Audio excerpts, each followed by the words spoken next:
Think back to 11.1, we introduced the three-dimensional system, and then we started talking about things we could do in 3D that we also do in 2D. So we found distance, we found midpoints, we can do the equation of a sphere, which is like the equation of a circle. And now in section 11.2 and also in 11.3, we're going to be working with vectors. So you can do vectors in 2 dimensions, or you can have vectors in 3 dimensions. Remember, vectors have 2 things, magnitude and direction. Magnitude is length, and direction is kind of like slope. So you can kind of take your pick in your notes. Are you going to write the vectors in 2D down? That's totally up to you. Or do you just want to write the 3D vector information and just kind of look on the screen and make sure that you kind of recall things? If you think about the changes that we did to distance and midpoint formula and the equation of a sphere, when we introduce 3 dimensions, basically our formulas or the things that we're working with now have to account for the 3rd dimension. So if you're thinking about your component form, instead of being just v sub 1 and v sub 2, now we're also going to have a v sub 3. So we have to have a component for all 3 dimensions: forward, backward, left and right, up and down. Okay, so component form in 3 dimensions is v sub 1, v sub 2, v sub 3. Okay, where v sub 1 is like your forward, backward component, v sub 2 is your left and right component, and of course v sub 3 goes along with the z's. That's our up and down component. This, I called it in this section, I said standard unit vector notation, but it was also, we called it linear combination form. And that's the one where it's just another way to rewrite the same vector. So you could write the vector in component form, or you can write it in linear combination form. Of course, again, the only change is there's a 3rd component. So in a linear combination form, we're going to have v sub 1i plus v sub 2j plus v sub 3. Okay. Now I am going to pause before I get down to the other stuff down at the bottom and just kind of review what is this I and j standard unit vector notation. Really, you just have to know it's another way to represent a vector so that you can see or read them in either form. Okay. But if you'll recall, back in chapter 6, when we did the standard unit vectors in linear combination form, we said I was the horizontal unit vector, so it's 1, 0, meaning you go 1 to the right, a single unit, so we called it the standard unit vector for horizontal movement. And then j is the same thing, but for the vertical movement. Yes, ma'am. So if you think about in 3D, we have I, j, and k. I is going to be like the forward, backward. J is going to be the left and right. Just move it 1 to the right. Okay. And k is going to be the up and down. So it's kind of like the same thing. Those are the standard unit vectors.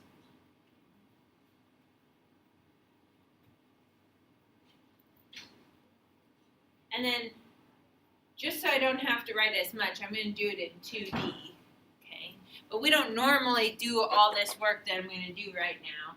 Suppose I had something that was in linear combination form. I'll just make up 3i plus 5j.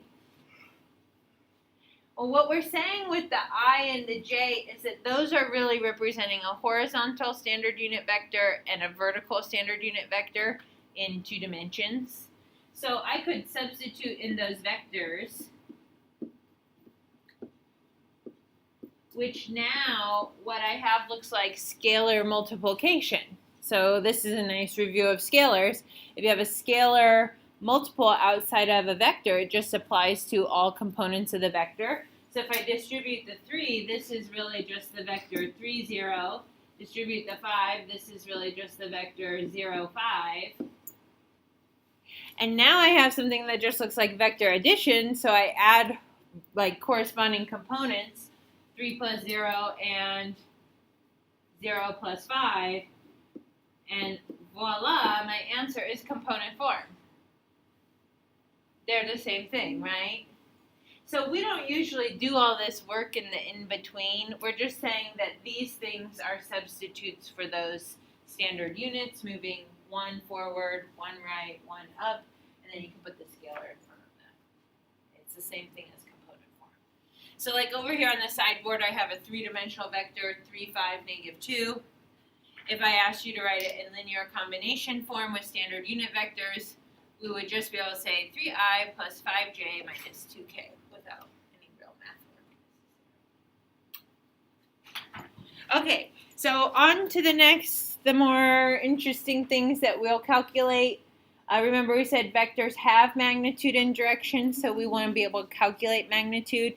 Magnitude is a length, so when we talked about this in chapter 6, kind of drew it out and saw right triangles. So we did Pythagorean theorem and we had that conversation. Pythagorean theorem is really just distance formula. So in 3 dimensions, your magnitude, do you remember this notation with the double bars? Is equal to the square root of, and then think about the distance formula that we did on Friday. We're just going to have v sub 1 squared plus v sub 2 squared plus v sub 3 squared. Okay? It's all the components squared and added together in 3 dimensions. So that will find the length of our vector, okay, similar to distance formula. The next one we talked about was a unit vector. Does anybody remember, like, what is a unit vector? What is special about a unit vector? Magnitude is equal to 1, right? So in math, when we call things unit stuff, we mean 1. So magnitude is 1.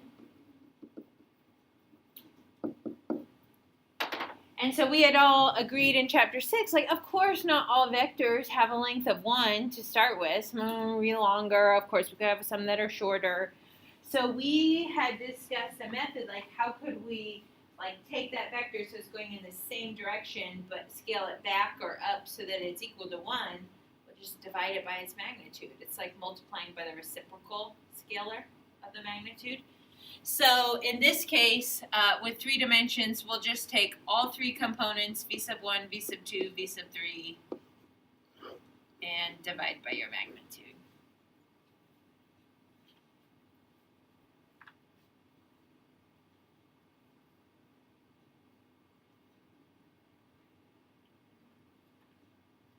And then hopefully kind of like reviewing your dot product calculation that sort of looks familiar to you. You multiply the horizontal and the vertical components in 2 dimensions and add them together. You know, now you got to apply 3 dimensions. We're just going to have a third piece, right? U sub 3 times v sub 3. So, dot product. U dot v equals u sub 1 times v sub 1 plus u sub 2 times v sub 2 plus u sub 3 times v sub 3. If you go back into your chapter 6 notes, remember the answer to a dot product is just a scalar, meaning it's just a single number. Whereas, like, if you're doing vector addition, subtraction, or scalar multiplication, you'll get another vector. This is not that. We'll just get a number for it. And then I just have a couple of other things down here at the bottom if you want to jot these things down as reminders. If you don't write them down, then you might have to look back at section 6.3 or 6.4 as necessary to recall. Find my little cursor. So if the dot product equals 0, that meant that the vectors were orthogonal. Do you remember what orthogonal means? Perpendicular or 90 degrees.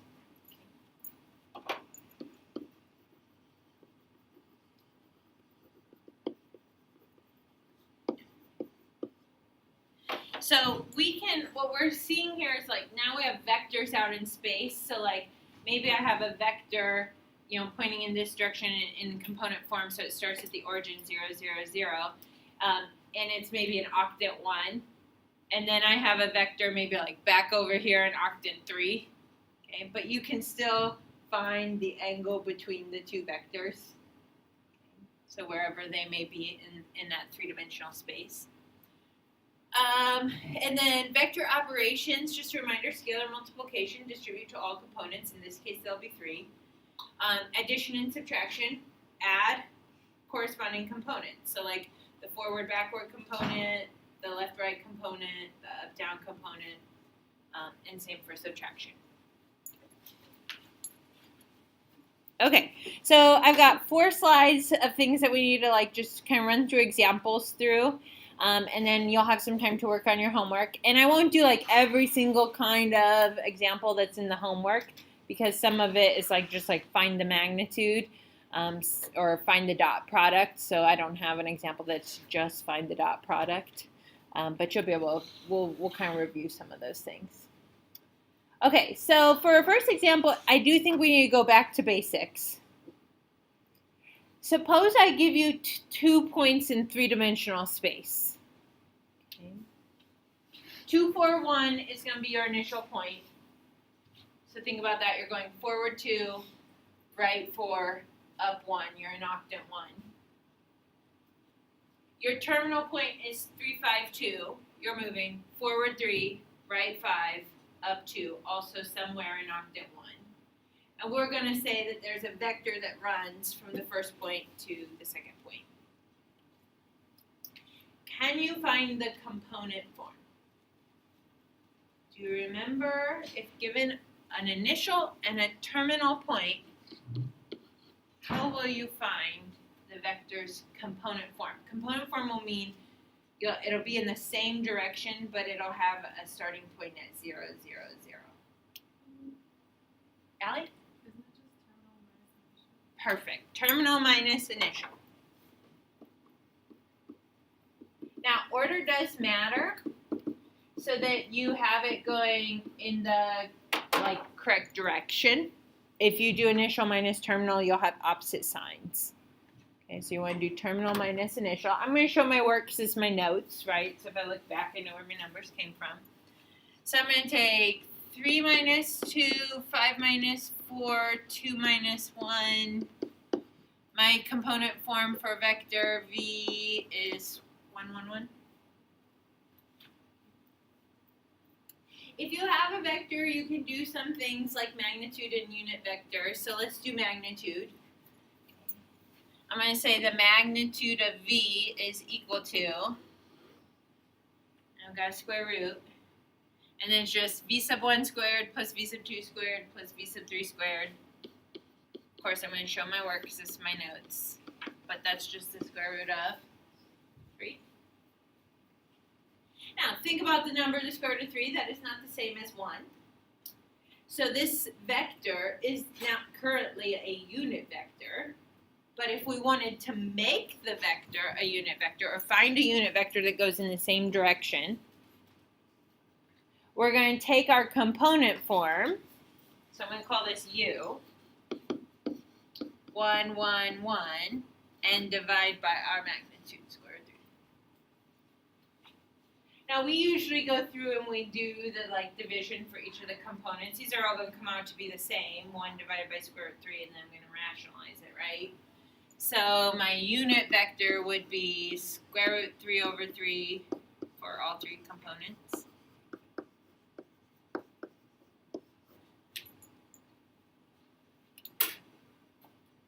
Are you okay with what I've done here on this slide?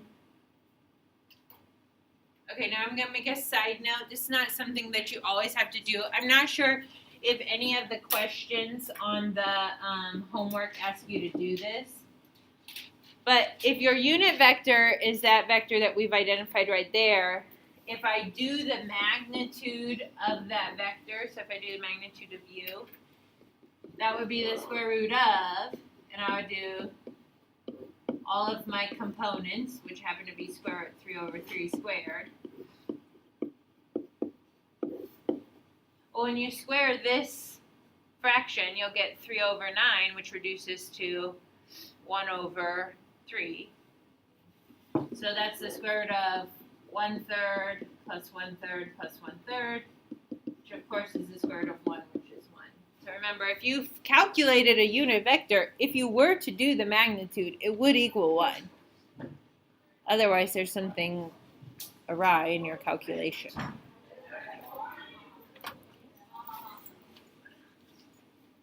Okay, next up,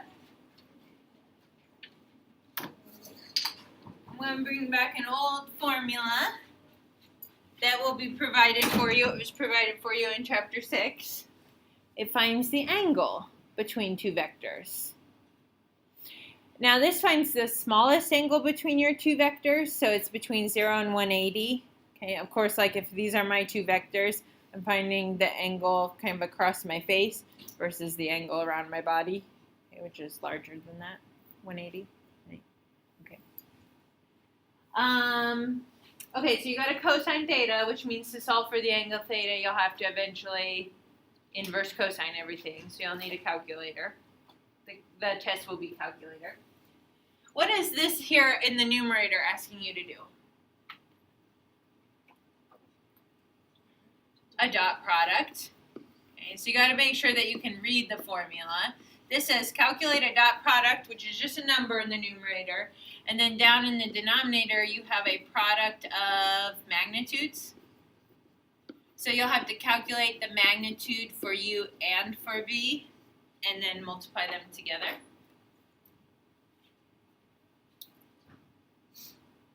Okay, so we are going to find the angle between u and v. You can do it either way if you want to just like kind of plug into the formula as is. If you would rather like look at the formula and say, those are the three things I need, a dot product and two magnitudes. So I could do like off to the side, my dot product of u and v. That's negative 1 times 0 plus 3 times 4 plus 5 times negative 2. Which looks like I'm going to get 0 plus 12 minus 10 is 2.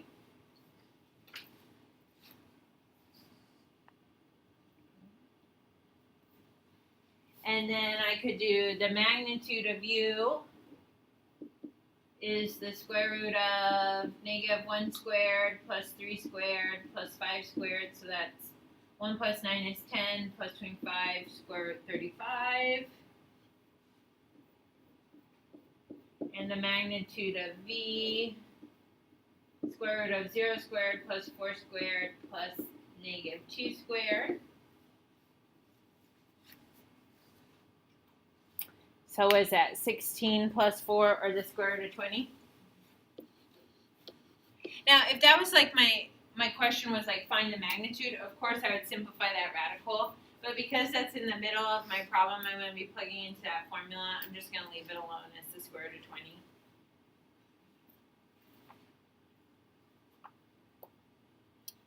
Okay, so now I plug it into the formula. Cosine theta equals the dot product 2 divided by, and if you do the square root of 35 times the square root of 20, that's really just 35 times 20 underneath one radical. Property of radicals, you can multiply them together. You okay with that? That makes it a little bit easier because if you write square root 35 times square root 20, you have to have parentheses around your denominator when you put it in the calculator. Okay, but either way works. And then, of course, theta equals the inverse cosine of that thing. So can you check if you can type this into your calculator if we'll all get the same answer? Any calculator that does trig is fine. If you can borrow a calculator from me, you can go grab one. But I would like to make sure that you make sure you know how to use. What do you round to, please? You know, I'd say like the 10th or the 100th is fine. If the directions say, but usually I'll take either one of those. Okay.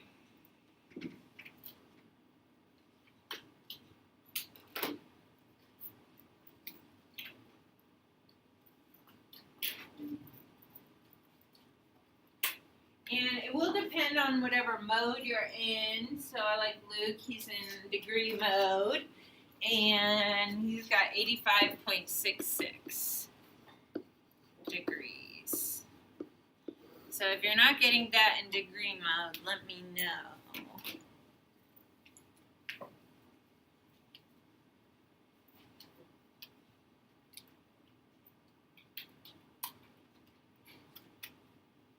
Very good. remember, this is the connection. This formula is kind of when we talked about that whole like orthogonal vectors piece. So if I scroll back up so we can see the equation or the formula, if your dot product is 0 and your numerator of this fraction is 0, then this whole thing is going to equal 0. Well, the cosine of 0, or the cosine of theta equals 0 is going to give you 90 degrees, right? So that's why when the dot product is 0, you know it's going to be orthogonal. You don't even really have to find the angle. Okay, 2 more things. Okay, I think this is new to us. Parallel vectors. So think about what parallel would imply. Kind of running along in the same direction so that the 2 vectors will never cross, I suppose. And vectors u and v are considered parallel if there's some scalar, and we'll call it scalar c, whatever that c may be, that connects the 2 vectors. So I have here such that u equals c times v.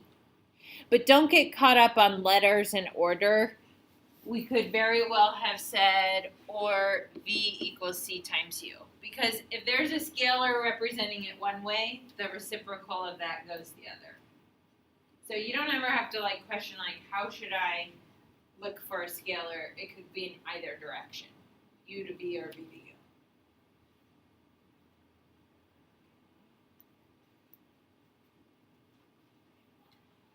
So I have an example where I'm giving you a vector w, -2, 6, -4. And then I've got some choices down below. I've got a u, v, and a z. And I just want to know, are any of these vectors parallel to w? So when you're trying to decide if the vectors are parallel to w, you're looking for that scalar. Is there some scalar that connects v and u? Or some scalar that connects v and u, w and u, or w and v, or w and z. So go ahead and have maybe like a quick conversation with your pod members. Do you see any connections for scalars? If you can find a scalar, what is the value of your scalar? I think it's u. Just u.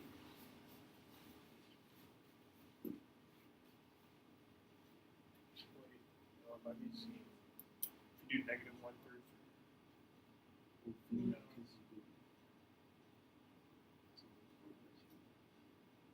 E to w? No, because the -4. Possibly. U, if you times u by 2 for all of it, it'll go to w.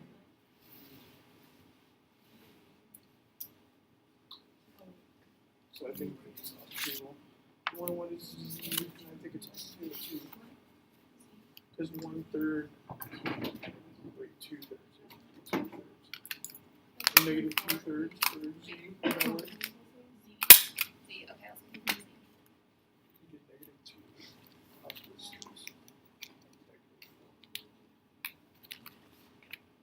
Okay, is w parallel to u? Yes. Yes. What is the scalar that you guys see?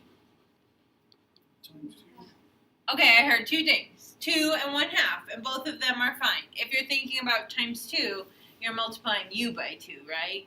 So 2u turns into w, or I also heard 1/2. So that would be, if I take 1/2 times w, it equals u. So again, don't get caught up in order or which way you're looking for the scalar. If you're having trouble one way, look another way. You might be able to find it. But yeah, I like that. 2 times -1, 2 times 3, 2 times -2, it turns into w. Were you able to find a scalar for v? No. No. That last term is a problem, right? Because the first 2, it looks like you're just multiplying by 2 from w to v. But then this one is getting multiplied by -2. So the sign is kind of like out of order. So this is a no, because there's not a single scalar. If you think about it, it's like the ratio of components is not the same. So it's like 2, 2, and -2. So then that's not parallel. What about z? Yes. Oh, what scalar did you see, Tom? -2/3. Okay, so if you see -2/3, you're multiplying -2/3 by z, and that turns into w. So -2/3 times 3 is -2.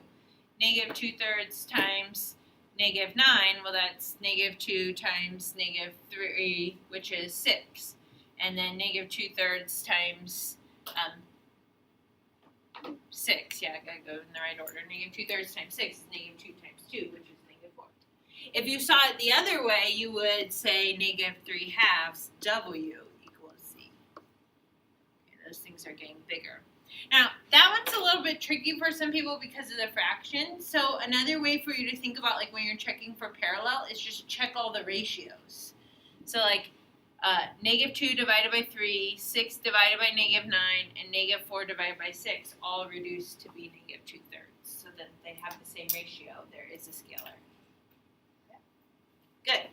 Okay, this idea of parallel vectors that run alongside of each other, is going to be important to our next topic, which is collinear points. So this is the last one, and then you'll have some time to work. The points P, Q, and R out in space are collinear, meaning out in space, I could still connect them with a single line. They all lie on the same line. If and only if the vectors PQ and PR are parallel.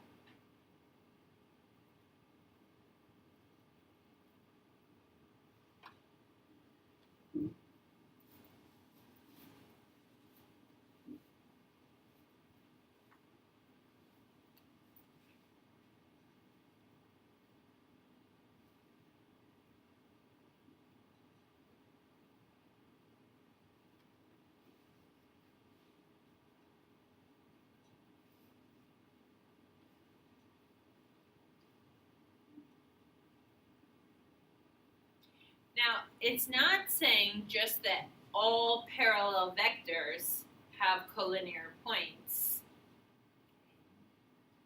You have to pay attention to the two vectors that are listed here because we're concerned about points PQ, R. Are they collinear? Notice that the two vectors you're looking at share an initial point.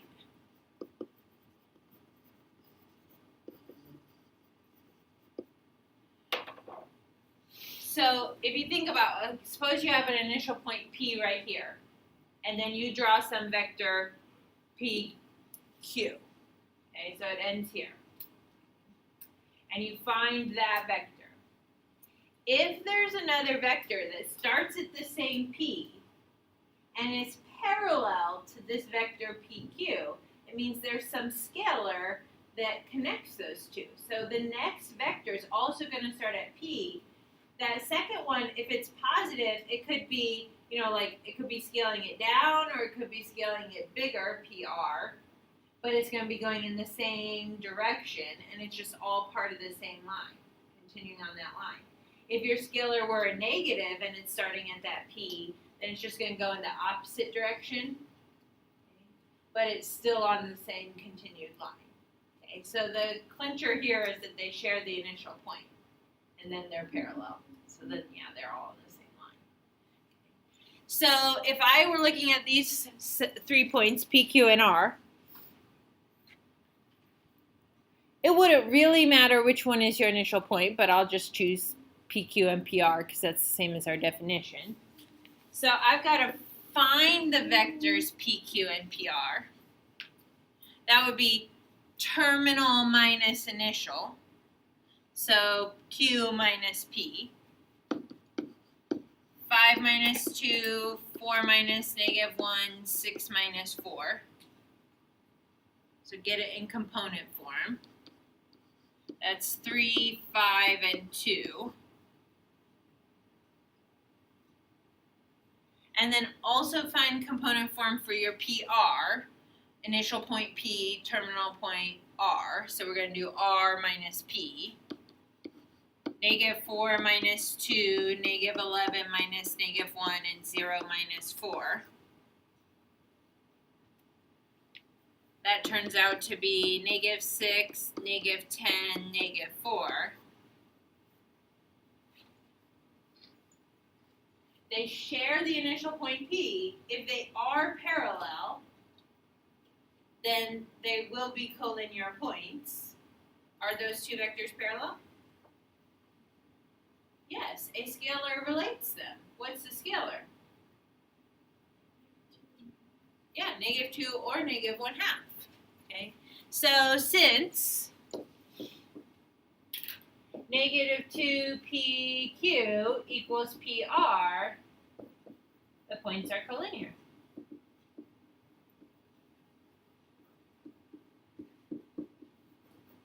If you at that point could not find a scalar relating the two vectors, not collinear. Moving on.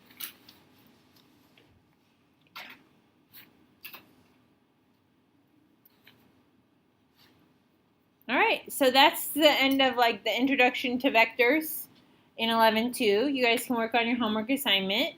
For the remainder of the period, we've got just under 15 minutes remaining. Ask questions if you have them. This is a part where, you know, like some people who maybe take their vacation a little bit early are going to fall behind when they come to chapter 11 test, because if you don't know what to do with a vector, that becomes a problem. Okay.